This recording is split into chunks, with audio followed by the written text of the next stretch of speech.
Eh bien bonjour, dans la vidéo d'aujourd'hui ça va être le suivi de mes colonies numéro 9. Alors il n'y a pas énormément de changements mais un petit peu, vous allez pouvoir voir ces nouveaux nids là, les nids boules. Les Camponotus vagus qui sont partis du nid AliExpress. Oh, un chat, voilà mon chat Picasso qui est venu vous faire un clin d'œil. Alors c'est parti pour les Lasis Niger. Alors pas beaucoup d'évolution, hein. Elles sont dans leur nid plexi fait maison. Elles se mettent dans un petit coin, voilà leur aire de chasse. Pour l'instant ça bouge pas beaucoup. Les Messor Barbarus, ça c'est mes premières Messor Barbarus, donc la première fondation que j'ai reçue.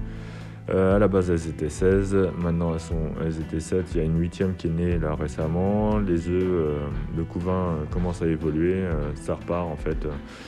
J'avais eu pas mal de soucis avec en les mettant dans un nid trop grand, enfin voilà quoi. Donc maintenant j'ai repris des bonnes résolutions pour cette nouvelle saison, ma première en fait saison, et on repart sans erreur. Donc voilà mes Camponotus vagus. Alors celles-là, elles sont vénères, je les aime bien. Alors il y a 3 semaines, un mois, elles étaient deux ouvrières plus la gine, et là ça y est elles sont 10. Voire peut-être 11, je suis pas sûr, j'en ai compté 11 mais je suis vraiment pas sûr.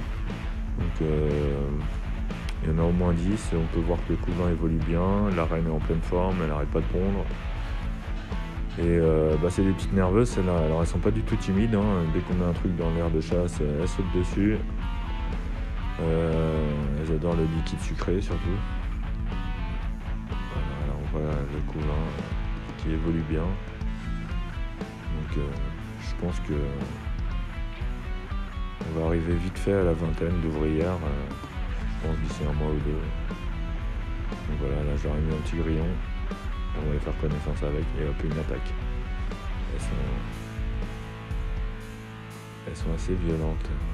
Donc ça va être sympa quand il va y en avoir pas mal dans l'aire de chasse, parce qu'elles sont toujours en train de se promener, il y en a toujours 2-3 qui se promènent dans l'aire de chasse. D'ailleurs là on peut voir que c'est, si vous vous rappelez, Pas de Cassé qui s'occupait du couvain.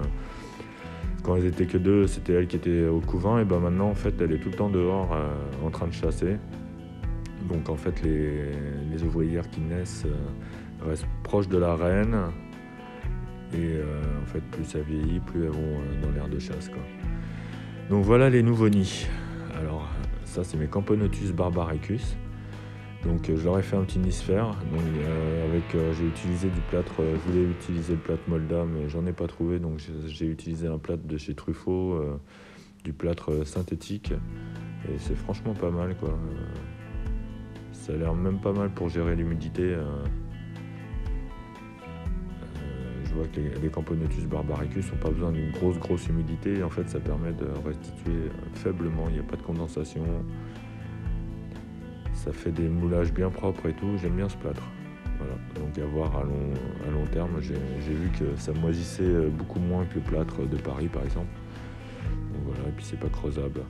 Pour moi c'est un plâtre qui peut valoir le coup, donc il faut voir l'usage.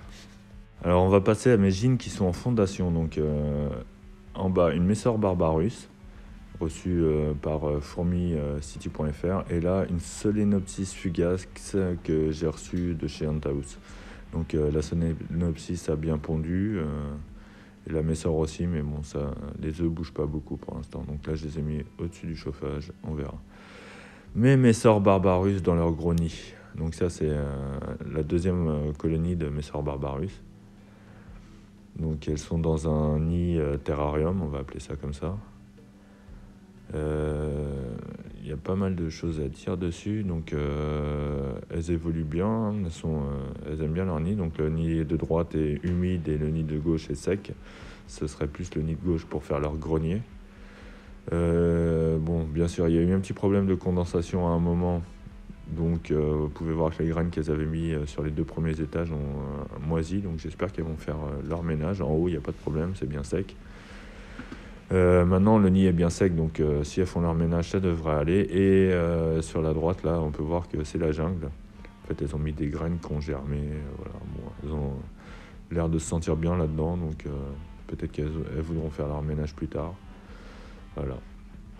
Donc on peut voir qu'il y a un beau couvain. Il y a eu une naissance, là on peut voir une plus claire. Et j'ai un petit major qui se promène, et voire deux. Donc il y en a un, ça doit être un média, et ça doit être un petit major. Je pense pas qu'il ait encore la taille de plus tard où ils seront plus gros. Donc on peut voir que sa tête est un petit peu rouge, légèrement rouge. Et ça fait plaisir de voir ça. On peut voir à gauche aussi, je crois que c'est un média ça. Et donc sur la droite, plus un petit major. Mais vraiment pas un gros encore. Donc voilà, leur aire de chasse. J'aurais mis un grillon, mais bon, elles sont moins sauvages que les Camponotus vagus ou que les Crématogastères. Là, en dessous, c'est la réserve d'eau, donc c'est pour ça qu'il y a un gros bloc de plâtre dans l'aire de chasse. Voilà, je leur ai changé de tuyau pour mettre un plus gros tuyau. Et maintenant, mes Crématogastères scutellaris, alors elles, c'est vraiment les plus actives. Hein. On peut comparer avec n'importe lesquelles. Celles-là, c'est des petites dingues. Donc là, on voit leur couvain. J'aurais mis un petit grillon là-haut et j'en ai mis un plus bas sur la pierre là à droite. J'aurais fait des petits chemins en bois là, histoire de les amuser, de les occuper. Donc en haut à gauche, vous pouvez voir une vidéo en time-lapse, j'en sais rien. Pour montrer comment le grillon se fait, le grillon se fait dépouiller quoi.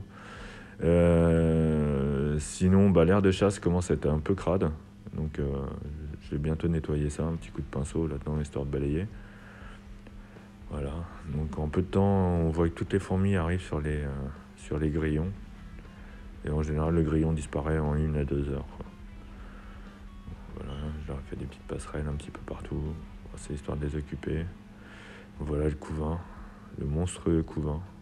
Il y en a toujours de plus en plus. Les ouvrières, vous pouvez voir toutes les petites fourmis claires, les imagos en fait. Ça s'appelle comme ça, les fourmis qui viennent de naître. Donc ça c'est toujours sympa. On peut plus les compter, là j'ai dû dépasser la centaine largement. Je rappelle, j'en ai eu 39 il y a, on va dire 4 mois, j'en avais 39 et là c'est la folie, il y en a de partout. Elles n'ont pas encore commencé à creuser dans le liège là. Je les vois qui font des allers-retours et tout, je sais pas si elles creusent, je pense pas. Ça c'est mon liquide sucré, je leur ai fait des petites sucettes. Donc je sais plus ce que j'ai mis, je crois que j'ai mis du sirop d'érable et du sirop d'agave avec peut-être une goutte de grenadine. Je change tout le temps donc je me rappelle plus vraiment. En général je me fais une seringue qui fait la semaine. Et 4-5 jours et après je change de seringue, je refais une seringue. Voilà, donc là on peut voir un peu le dépotoir un peu partout, voilà. Ça travaille, ça mange. C'est vraiment des souris. Des fourmis sympas à voir. Les souris c'est moins mon truc, donc voilà. Mais c'est vraiment des fourmis sympas à voir parce qu'il y a beaucoup de mouvements.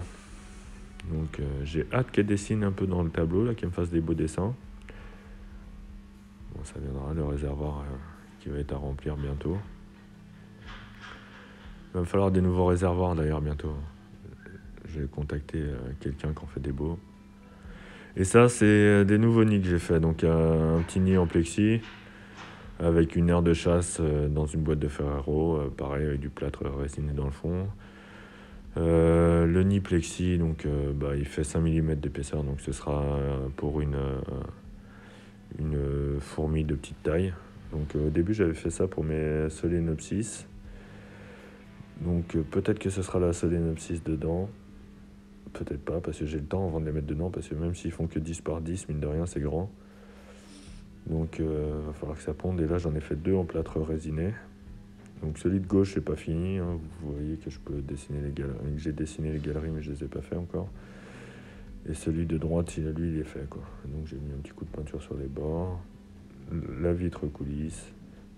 Là ça marche pas encore, donc faut que je le fasse.